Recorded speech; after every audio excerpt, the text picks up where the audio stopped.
السلام علیکم ورحمۃ اللہ وبرکاتہ۔ اللہ سے دعا کرتے ہیں کہ آپ لوگ خیریت سے ہوں گے۔ محرم الحرام کی فضیلت اور اہمیت۔ تو یہ جو محرم کا مہینہ چل رہا ہے اور اس کے بارے میں جو ہے علی مرزا نے قرآن اور حدیث کی روشنی میں محرم کے بارے میں جو ہے وہ بتایا ہے، اور جس طریقے کے لوگ یہاں گستاخی کرتے ہیں اور جس طریقے کا معاملہ پیش آتا ہے اور جس طریقے سے جو ہے گانا بجانا اور عجیب عجیب طریقے کے حرکتیں جو لوگ پیش کرتے ہیں، تو اس سے ریلیٹڈ یہ ویڈیو ہے۔ اور ہمیں بھی چاہیے کہ اگر ہم سے جانے انجانے میں غلطیاں ہوئی ہے تو اللہ معاف کرنے والا ہے، ہم سب کو معاف کر دے، کیونکہ ہم سب بھی اپنے وقت پر ہر چھوٹی بڑی غلطیاں کرتے آئے ہیں، اور اللہ تو بے شک ہدایت دینے والا ہے، جسے چاہے ہدایت دے دے۔ تو جو بھی لوگ اس طریقے کے حرکتیں کرتے ہیں تو اللہ انہیں بھی ہدایت دے اور انہیں حق کے راستے پہ چلائے، اور جو بھی چھوٹی بڑی غلطیاں ہم سب سے ہوئی ہیں اللہ معاف فرمائے، آمین ثم آمین۔ دیکھو جی، محرم کا جو مہینہ ہے یہ ہجری کیلنڈر کا پہلا مہینہ ہے۔ اس پہ امت کا اجماع ہے کہ سیدنا عمر فاروق رضی اللہ تعالیٰ عنہ علیہ السلام کے دور خلافت کے اندر سیدنا علی ابن ابی طالب کے مشورے سے ہجرت کو بینچ مارک مقرر کیا گیا، کیونکہ ہجرت کے بعد ہی نبی علیہ السلام کو غلبہ نصیب ہوا۔ ہجرت مدینہ سے پہلے صرف 125 بندے مسلمان تھے 13 سالہ مکی دور میں، اور ہجرت مدینہ کے بعد کے اگلے 13 سال کے اندر رومن اور پرشین امپائرز بھی گر چکی ہوئی تھی آلموسٹ، الحمدللہ۔ تو یہ بینچ مارک تھا۔ 125 بندے مسلمان ہیں ہجرت مدینہ کے وقت۔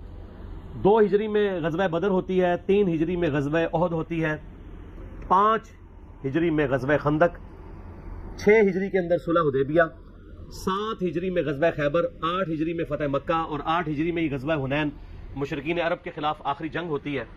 9 ہجری کے اندر غزوہ تبوک، رومن امپائر سے ٹکرانے کے لیے نبی علیہ السلام خود تشریف لے گئے 30,000 جانثار صحابہ کے ساتھ رضی اللہ عنہم اجمعین۔ لیکن رومن امپائر کا جو ہیڈ تھا کیسر روم، وہ دہشت کھا کے بھاگ گیا۔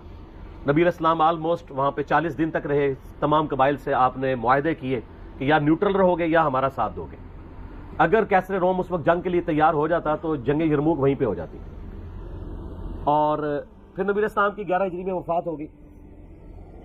یہ میں نے ایک ہسٹری کے طور پہ بتایا۔ سیدنا علی کا مشورہ تھا کہ ہجرت کو ہم بینچ مارک مقرر کر کے پیرلل میں جو ہمارا لیونر کیلنڈر ہے چاند کے اعتبار سے، وہ ہجری کیلنڈر سٹارٹ کیا جائے۔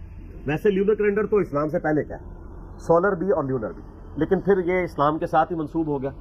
عیسوی بھی مسلمانوں کے ہی ہیں اور ہجری بھی مسلمانوں کے ہی ہیں۔ سیدنا عثمان رضی اللہ تعالیٰ عنہ کا مشورہ تھا کہ محرم کو بینچ مارک کیا جائے پہلے مہینے کے اعتبار سے۔ نبی علیہ السلام کے مبارک دور میں، سیدنا ابوبکر کے دور میں یہ ڈیسائیڈ نہیں تھا کہ کس مہینے سے اسلامی کیلنڈر سٹارٹ ہو، تو سیدنا عثمان کا مشورہ تھا کہ محرم سے سٹارٹ ہو۔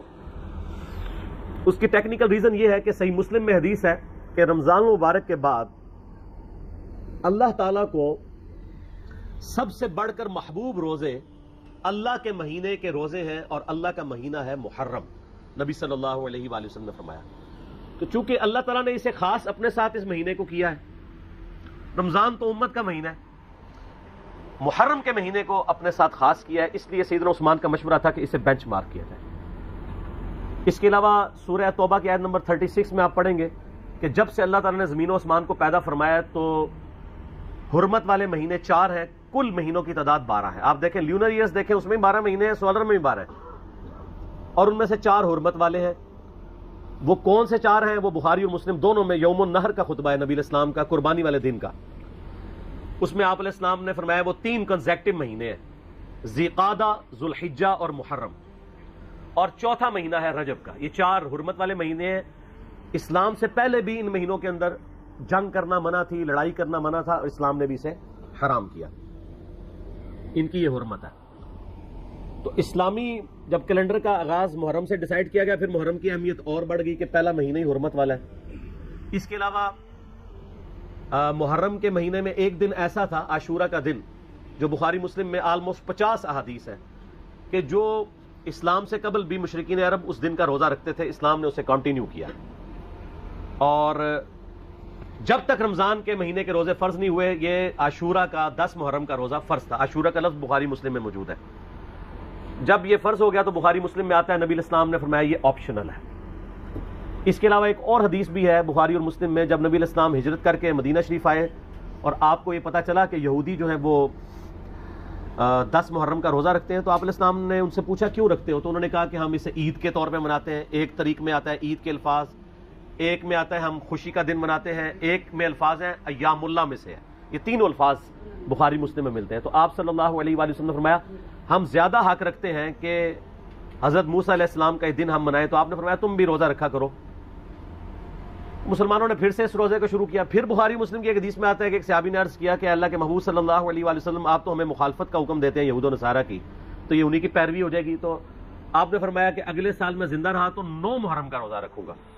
لیکن جب مسلم شریف کی اس حدیث کا ترجمہ کیا جاتا ہے تو بریکٹ میں لکھا جاتا ہے بھی، 9 کا بھی رکھوں گا، اس لیے کہ جامعہ ترمذی کے اندر موجود ہے 755 نمبر حدیث، اس کے انڈر امام ترمذی نے کامنٹس لکھے ہیں کہ عبداللہ بن عباس کہتے ہیں یہود و نصارہ کی مخالفت کرو، 9 اور 10 دونوں کا روزہ رکھو۔ اس کی پوری سند سنن الکبری البیہقی میں موجود ہے۔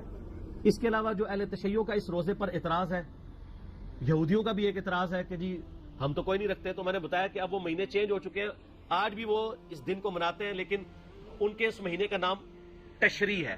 تشریع بھی بولا جاتا ہے، تشریع بھی، اور یوم کپور اسے کہا جاتا ہے۔ وہ میں نے 1.25 گھنٹے کا لیکچر آلموسٹ ریکارڈ کروایا، آج کل ہم نے فیس بک پہ اپلوڈ کیا ہے۔ اب 1.25 گھنٹے تو میں نہیں بول سکتا، تو جسے وہ اختلافی موضوع چاہیے تو وہ اس کو دیکھ لیں۔ تو 9-10 محرم انشاءاللہ کل اور پرسوں آ رہی ہے 1441 ہجری میں، اور اس دفعہ آپ دیکھیں ستمبر 2019 اور محرم الحرام 1441 کو انسائڈ کر گئے ہیں۔ جو تاریخ وہ چل رہی ہے محرم کی، وہی تاریخ ستمبر 2019 کی چل رہی ہے۔ تو کل ستمبر 9 کو محرم الحرام بھی 9 ہے، 9 اور 10 یہ 2 روزے رکھیں، یہ یعنی ایک فضیلت کا کام ہے۔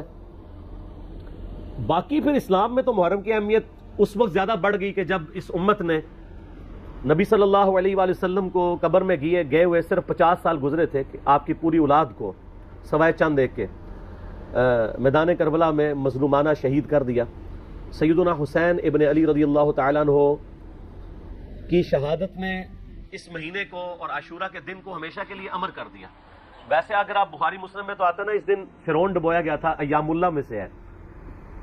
اس کے علاوہ اگر آپ تاریخ کی کتابیں پڑھیں گے تو آپ کو پتہ چلے گا کہ اللہ تعالیٰ کے فیصلے کے بڑے بڑے دن جو ہیں وہ 10 محرم کو ہی آئے ہیں۔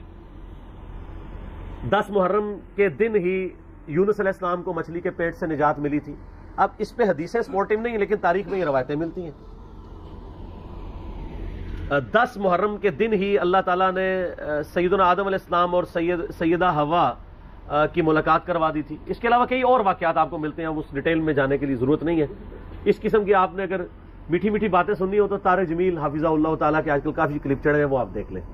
ہم نے تو یہاں پہ تحقیقی باتیں کرنی ہوتی ہیں، تو اس لیے میں ان چیزوں میں ٹائم لگا کے اپنی بات کا رخ اور طرف نہیں لے کے جانا چاہتا۔ تو یہ جناب محرم کی اہمیت ہے، اور کربلا کے اعتبار سے تو ظاہر ہے کہ پھر اہمیت بڑھ گئی کہ مسلمان دیکھیں اس پہ تو اجماع کر چکے ہیں کہ پوری دنیا کے مسلمان محرم کے مہینے میں جو ہے وہ کربلا کو یاد کرتے ہیں۔ کوئی اس دن ماتم کر کے یاد کرتا ہے، کوئی اس دن فضائل اہل بیت سنا کے یاد کرتا ہے، کوئی اس دن یزید کے فضائل سناتا ہے۔ تو اپنا اپنا کام سارے ڈیوٹی پوری کر رہے ہیں، ٹھیک ہے۔ تو نصیب والوں کا حصہ ہے۔ اللہ تعالیٰ ہمارا خاتمہ اہل بیت کے ساتھ فرمائے، قیامت الدین ہمیں معشور فرمائے ان کے ساتھ، آمین، اور ان کی محبت پہ ہمارا خاتمہ فرمائے، آمین۔